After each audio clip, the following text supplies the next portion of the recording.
So lately, I have been asking a lot of random questions. I've been, I don't know, just creating, right? And my mind process, my thought process is in a lot of ways thinking about how people are not listening to one another, which I think is still a huge human um, block. It's just human blocks, right? And I think there's a lot of people out there that believe that they do listen and believe that they take the actions to help others and one another. So my question is what do you think sacrifice is? Yeah, that's a big one, isn't it?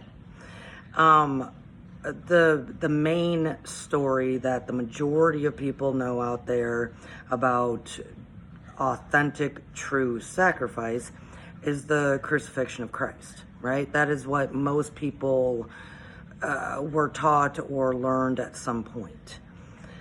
And within that story, within that process of his crucifixion, there is so much detail and so much meaning and depth for every step of the way through that.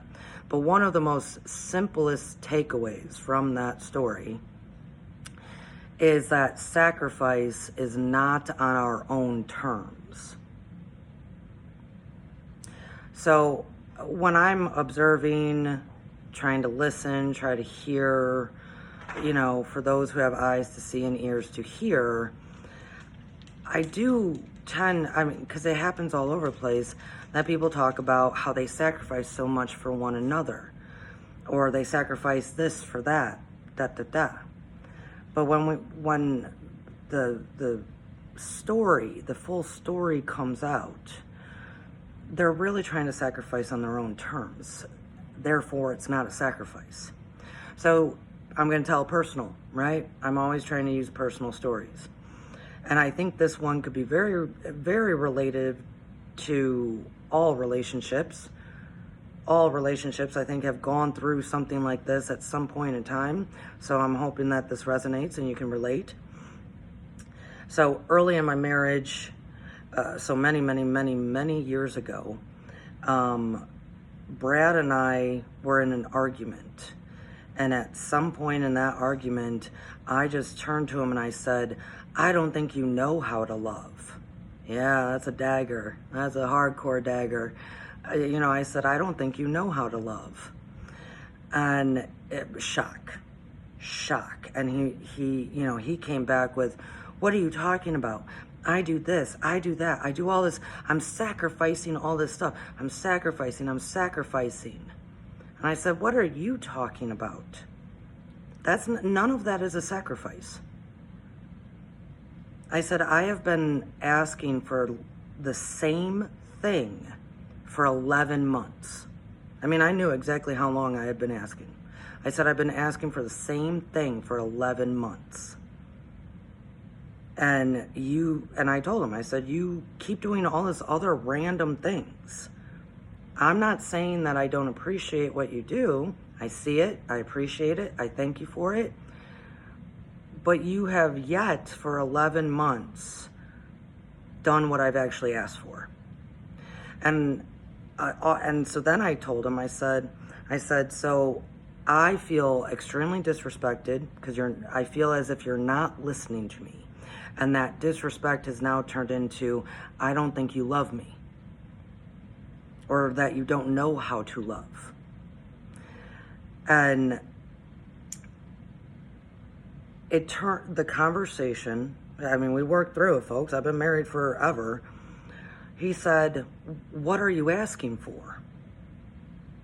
And I told him again what I had been asking for. And honestly, I don't even remember anymore. Like, this was so long ago. And I said, I have been asking for that for 11 months, and you have yet to actually listen. This is not hard. I said, now, if you're incapable of doing that, well, then just say that, right? Just say that, and we can move on. And at least I know, right? And I don't feel disrespectful. But if you think you can do that, and his response was, That's all you want? That's it? I said, yeah. I'm not mixing my words. I'm not speaking in code. Because, see, for him, everything, as the majority for us, it's all filtered through our own past experiences, perceptions, what have you. And him being married before and other relationships, he thought all women just spoke in code. And I said, no, I'm not speaking in code. I've been literally, this is a black and white aspect that I'm asking for. I don't need you to think that deep into it. I've repeated myself, I don't know how many times. It's all I want. But you've done all these other things, and then you come at me about how much you've sacrificed for me. Here's the thing. So then I had to tell him, and we talked about it. Sacrifice is not on your terms.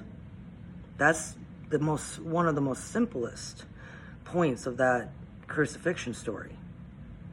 But yet, relationally, and I see it all the time, that's why I'm bringing this up, is that I don't think people are actually listening. Or they're not believing, trusting what the other person is saying. They're always trying to come up with how to pacify that person, how to make that happen on their own terms. And then when all of their ideas, all of their actions, all of their behaviors don't successfully make that happen, they think that they've sacrificed themselves on the altar and they are a martyr. This is the definition of martyrism in a lot of ways. So my question is A, have you ever experienced that? Somebody coming at you thinking that they've done everything for you and that you're difficult and that you're X, Y, and Z and that you're too hard to please. And or have you in your own relations been like, why do they keep doing all this stuff and not doing what I'm asking? Right? This is a huge issue amongst all people. It happens in business. It happens in marital, relational, dating, what have you. It happens in family dynamics. It happens everywhere that people think that they're serving, they're doing, they're, trying to quote unquote help and living up to expectations, quote unquote, but yet not actually listening. They're coming up with their own ideas, which that to me is not sacrifice. That is a person choosing to do what they want to do and disregarding what the person's actually asking for. Hence, man, it's a huge issue amongst all of us, right? Brad and I sorted our stuff out. Because the moment I said, that's not sacrifice. And then the moment he said, okay, well, what do you want? And I repeated myself again after 11 months and him saying, that's it? Like, that's easy. That's it? Yeah. Ain't shit complicated. Have you experienced this? In either side of that stream, have you experienced this? Are you the one that thinks that they're doing everything for others, but actually just circling around what they're actually asking for? Because, you want it on your terms. I'm curious because this is huge. This is a huge human dynamic that I think it's lost in the stories, right? So let me know. Let me know what you think. Let me know what you think as far as dialogue like that and misconceptions. And here's a really good question. Do you, the one listening right now, do you think others speak in code? From bosses to partners to siblings to parents, do you think others speak in code? Because what I have observed in life and experienced, people actually don't. People actually don't speak in code. They are very much eventually, definitely, asking for what they need. But yet it is us whose ears are deaf to the requests and coming up with all this stuff to pacify. And we've all done this. We've all done it. So this is not in judgment. We're all doing it.